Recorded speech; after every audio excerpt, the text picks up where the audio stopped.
Ladies and gentlemen, this is Abdullah from Freedom for All. In this video, I would try my best to differentiate between law of attraction and law of assumption. Before I begin, I would like to mention that philosophically none of them can be concluded as super right or super wrong. You should be following whatever you can resonate the most with. If you find both of them applicable, then you can definitely apply the mixture of these teachings. The first difference is thinking from versus thinking of. According to law of attraction philosophy, you can think of something and it would come to pass, which means thoughts become things, even if those thoughts are the effects of some physical events. You can observe your life and see if all the thoughts come to pass. From the philosophy of the law of assumption, you must think from something in order to make it come to pass. Thinking from involves putting yourself in the identity of already having or already being what you formerly wanted. Thinking from is occupying the desired state no matter what the five physical senses are showing. So in order to think from, it is important to not to accept the evidences of the senses as the end result. Neville said, we must move mentally from thinking of the end to thinking from the end. This reason could never do. By its nature, it is restricted to the evidences of the senses. But imagination, having no limitation, can. Desire exists to be gratified in the activity of imagination. Through imagination, man escapes from the limitation of the senses and the bondage of reason. So, the reasons that you have experienced in your three-dimensional world are restricted to the evidences of the senses, your five senses that are smell, sight, taste, touch, and sound. But your imagination is infinite. It has no limitation. Therefore, what you can imagine will come to pass if you remain faithful to your imaginal act. Continuing to desire something is thinking of, and living the desire as the done deal in your imagination is thinking from. Neville said, desiring is thinking of, living it is thinking from. Don't desire it, live it. I go to bed tonight desiring? No, I go to bed living it. So if you're still desiring, stop it. Just live in it. Because the moment you live in your desire, you are no longer desiring. Because the moment you start to live in your imagination as it is, as your desire being done deal, then it's already yours. So live it instead of continue to desire. One of the common things in law of attraction is vibrating in a certain frequency. It is not same as occupying a certain state, because vibration is the result of a state. So in law of attraction, the summary goes like as without, so without. Whereas in law of assumption, it is as within, so without. I'd like to mention there are infinite states according to Neville, and you can select the one you desire, which brings me to another difference between them, which is the idea of free will. In law of attraction, everyone in your reality has free will, whereas in law of assumption, in human level, there is no free will. Everything in your reality is projecting what you are doing within your true self. Your free will lies in your imagination only, which is selecting any state, since there are infinite states, also known as infinite mansions. Neville said, your illusion of free will is but ignorance of the causes which make you act.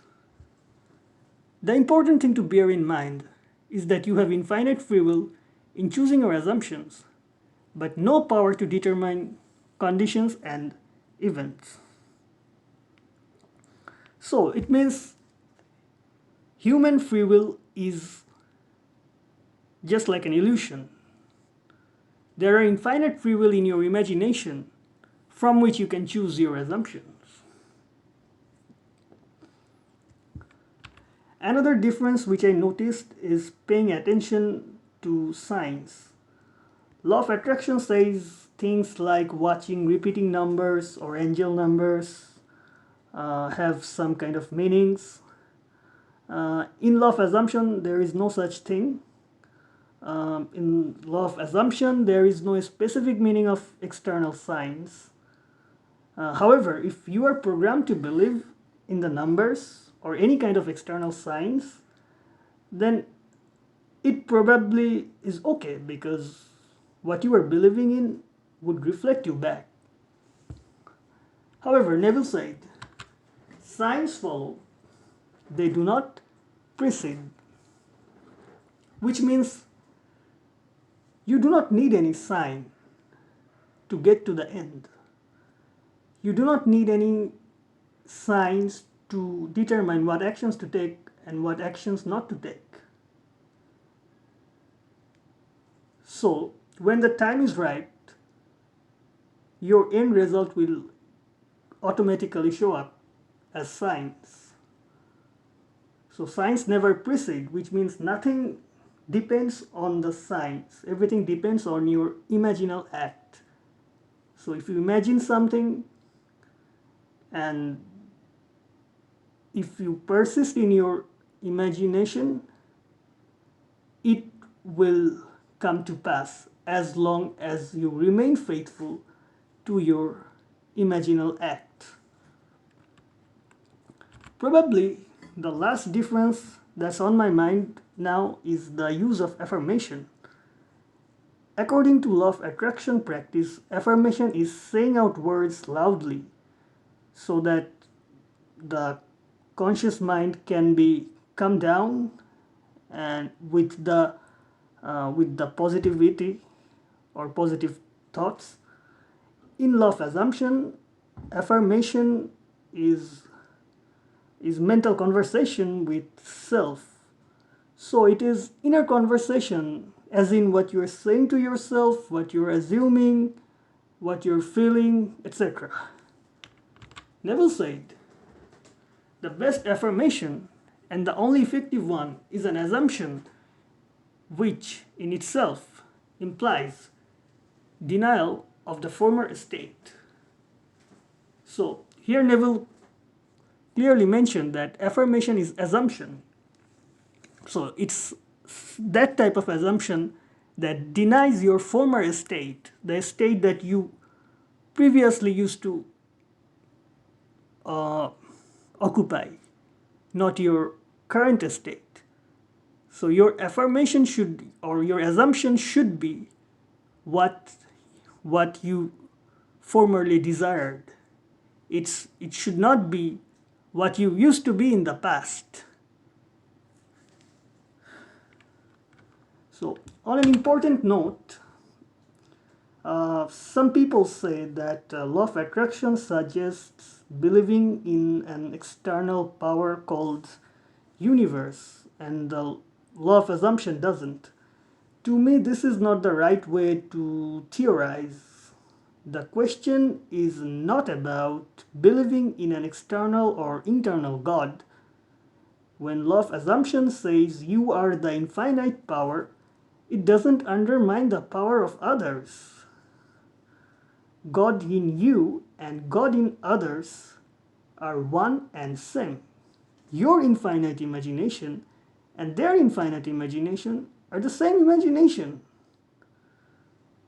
And law of attraction does not eliminate the truth that the whole universe is within you. This might be a misconception theoretically that I thought I should mention here. So that's pretty much it from today. Thank you for watching. Let me know what is your thoughts about the differences between law of attraction and law of assumption. Thank you for watching. Cheers.